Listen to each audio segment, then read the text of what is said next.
जय भीम, नमो बुद्धाय। साथियों, हम लोग पढ़ रहे थे रसायन शास्त्र क्लास 10वां का केमिस्ट्री, जिसमें हम लोग पढ़ रहे थे दूसरा चैप्टर अम्ल, भस्म तथा लवण के बारे में।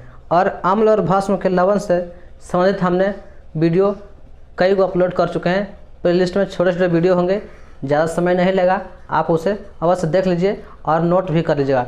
आज हम लोग यहाँ तक सूचक के बारे में पहुँच चुके हैं। आज इसके वीडियो हम लोग पढ़ेंगे सूचक के बारे में। सूचक क्या है? इसको इंडिकेटर भी बोलते हैं, सूचक या इंडिकेटर।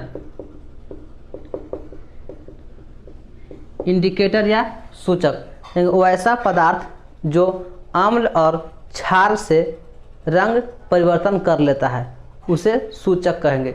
सूचक किसे कहेंगे? तो वैसा पदार्थ जो अम्ल और क्षार से रंग बदल लेता है, उसे सूचक कहते हैं। देख लीजिए, वैसा पदार्थ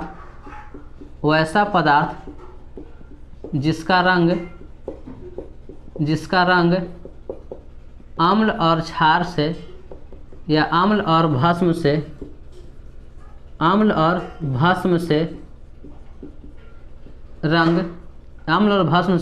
बदल जाता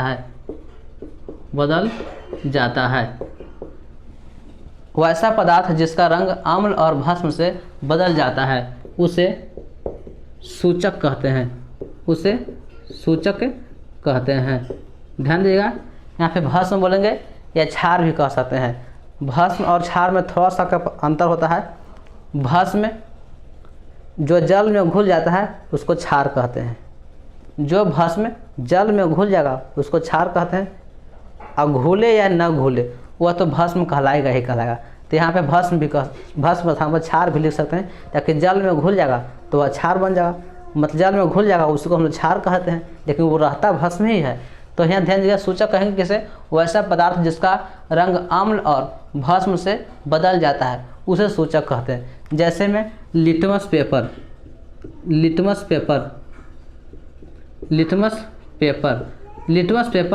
एक सूचक है। लिटमस पेपर क्या है कि सूचक है।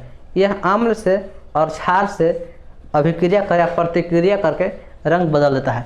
लिटमस पेपर बनता है किसको से? तो यह लिटमस पेपर लाइकेन से बनता है।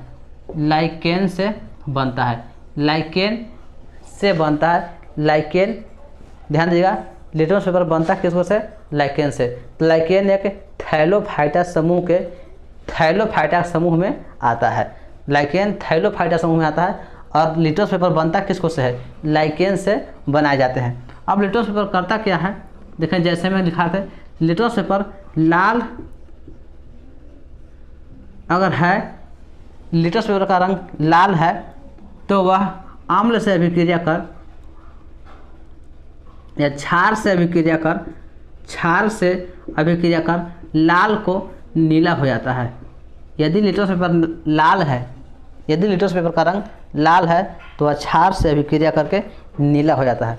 यदि लिटमस पेपर का रंग नीला है तो वह अम्ल से अभिक्रिया कर लाल हो जाता है।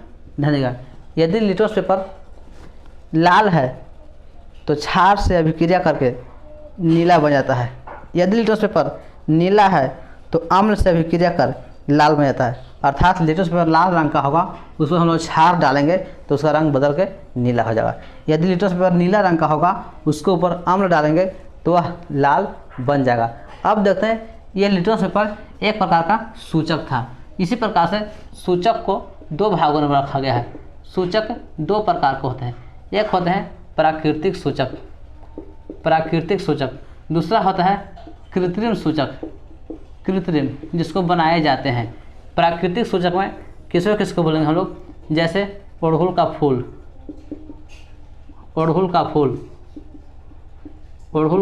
फूल, ये प्राकृतिक सूचक है।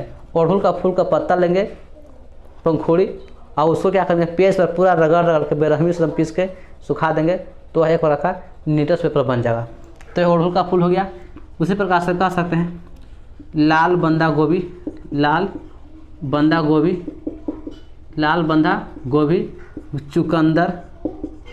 चुकंदर, ये सब प्राकृतिक सूचक है।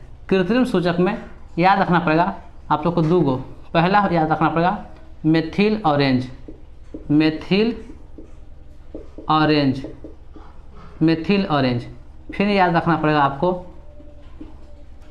फिनेफ्थलीन, फिनोफ्थलीन, फिनोफ्थलीन याद रखिए। यानी कृत्रिम सूचक में दूगो, मेथिल ऑरेंज और फिनेफ्थलीन। यह अड़हुल का फूल, लाल बंदा गोभी, चुकंदर और ये लिटमस पेपर को प्राकृतिक में ही रखते हैं, लिटमस पेपर, लिटमस पत्र। तो ये सूचक दो प्रकार के हो गए, प्राकृतिक सूचक और कृत्रिम सूचक। तो हम लोग इसमें सूचक के बारे में पढ़ लिए, कौन प्राकृतिक सूचक है और कृत्रिम सूचक है। अब हम लोग देखेंगे कि ये सभी सूचक किस रंग में परिवर्तन कर देते हैं। तब तक इसको नोट कीजिए, मिटा रहे हैं।